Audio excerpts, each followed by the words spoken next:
I'm Vince DeSantis. I'm the mayor of Gloversville, and I want to go through and highlight 4 key locations in the city that are poised for redevelopment. And these are brownfields.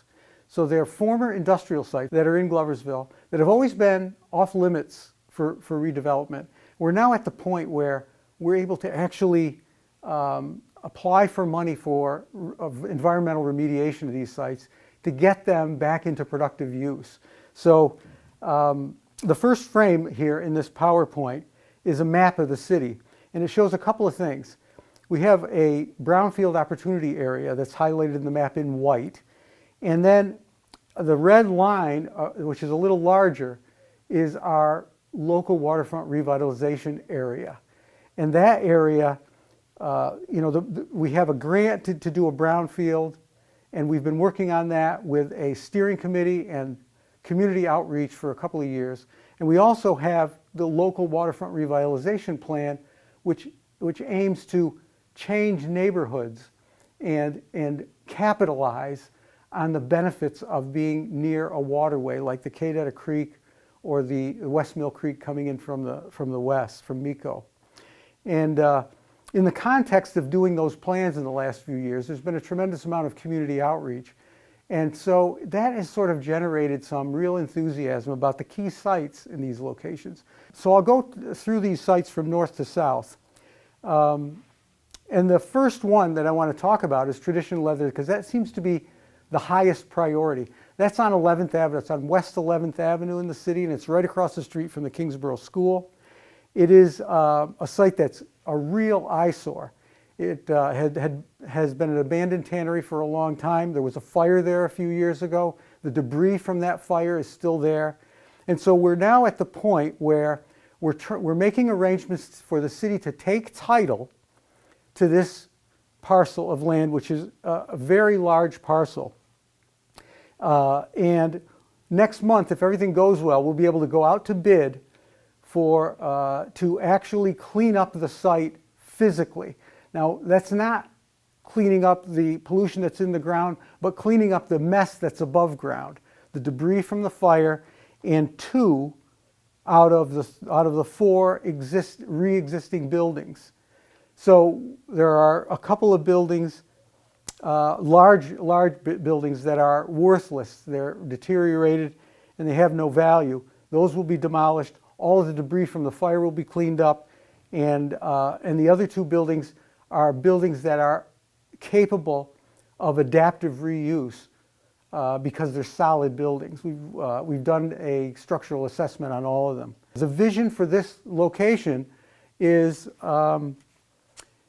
residential, and over on the right side here you'll see the housing. You'll see that light pink building is the existing building.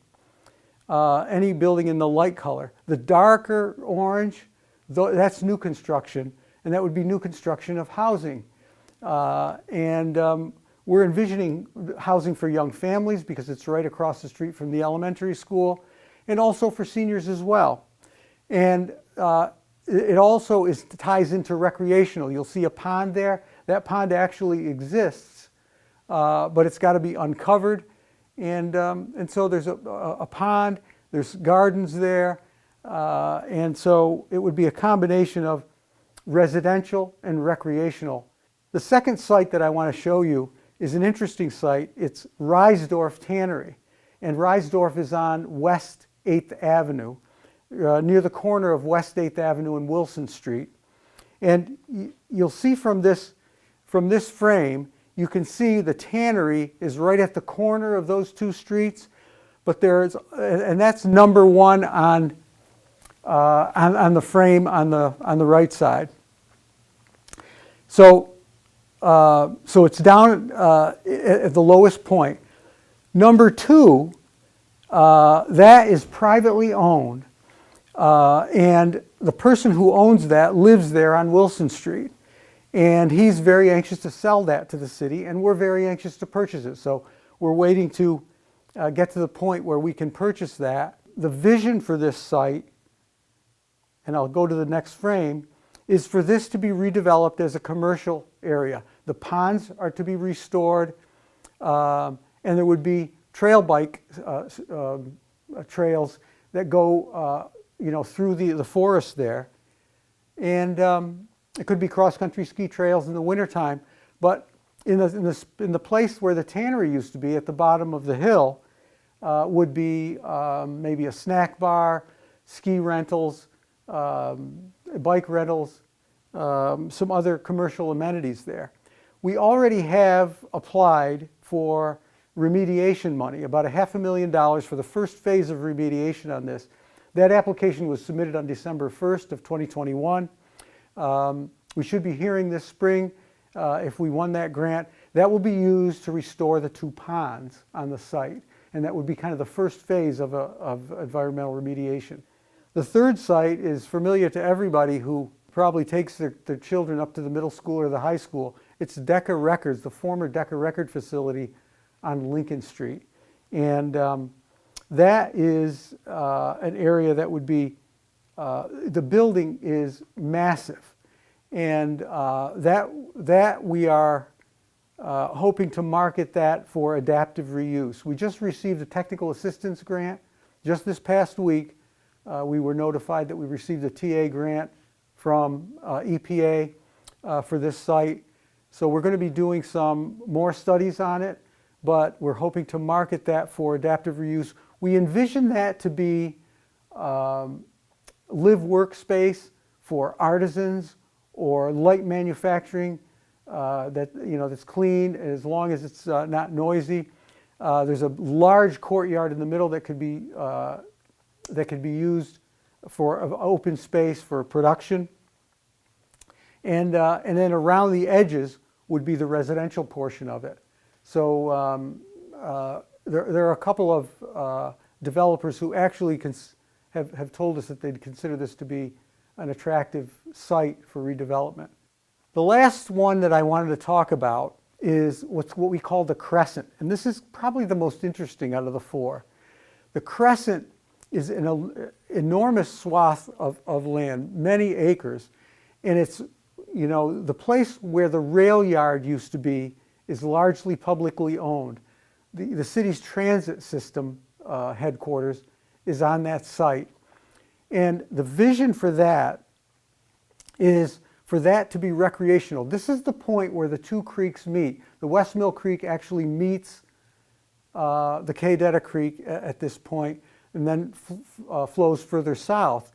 But we're hoping that there would be a new building there that could be commercial, it could be residential, it could be a combination of both, it could be recreational.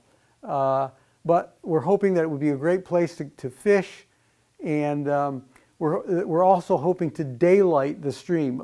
That's a new word that I just recently learned. Daylighting a stream is when the stream actually goes underground and is concealed, which it is in this spot. We would open that back up so it's visible again and can be used as an amenity. So our vision for that is to connect the rail trail with another trail going out to the west along the creek, the West Mill Creek. So it goes all the way out to the west, and it could actually go out to the city through Miko and actually connect with the bike trail system at the Peck Hill Forest. So the idea is to make this a very walkable area. We hope to have this redeveloped as mixed use. Mixed use means that there would be residential, there would be some commercial, and there would be recreational mixed together. And so we've got some conceptuals here that I'd like to show you. And these conceptuals were done by Labella Associates, one of our consultants out of Rochester. And you can see that the one here at the top is West Fulton Street, as if you were standing in front of the intersection of West Street and West Fulton Street, or Orchard Street and West Fulton Street, looking west. And you can see maybe buildings that you might recognize here. But this is what this kind of new development would look like. The one at the bottom is the backs of the buildings on West Fulton Street. So at the back of the buildings, you'd see public spaces where people could walk or cycle, from the west end into downtown. And over on the left side, you can see what would be envisioned for sort of a mixed-use redevelopment of what used to be the Founds Glove Company down there. So there's one more frame. This is West Fulton Street looking toward Main Street. And you can see on the left what is now Harold's Restaurant. The building is right there. On the right side is new construction in the foreground, and then the redeveloped Daniel Hayes building a little further away. And then at the very bottom, this is a conceptual view of First Street looking toward the Lavor's Mill. And you can see the bike lane there.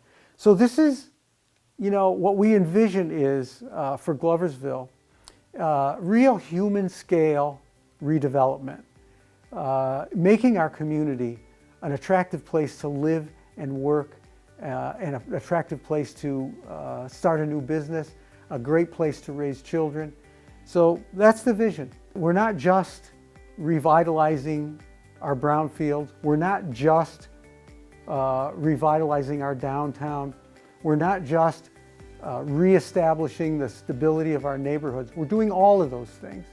And if we can keep doing these things for the next few years, we're on the verge of a renaissance. So this is just a sampling of some of the things that we're hoping to do in the next few years to build a new Gloversville.